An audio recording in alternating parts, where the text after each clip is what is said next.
In today's video, I'm going to teach you how to use mind map in Miro.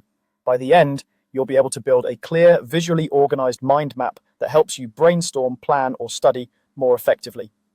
Let's begin by opening a board.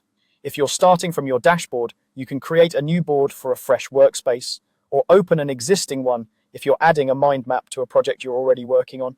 A clean board is helpful if you want all the focus on your map, while an existing board is great for connecting your map to other diagrams or notes you've already made.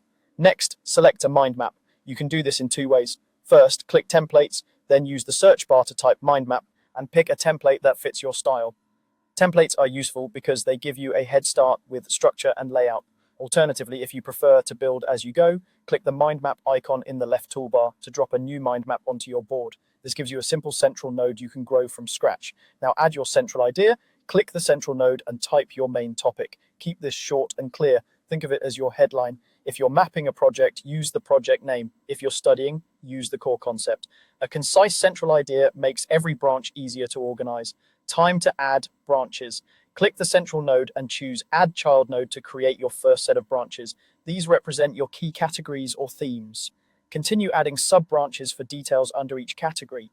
As you expand, try to keep each node focused on one idea.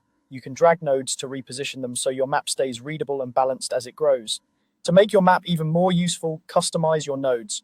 Change colors, shapes, fonts, or add icons to visually group-related ideas. For example, assign one color per category, use slightly larger fonts for higher-level nodes, and add icons to highlight priorities or action items. Consistent styling helps your brain scan the map quickly and recall information faster.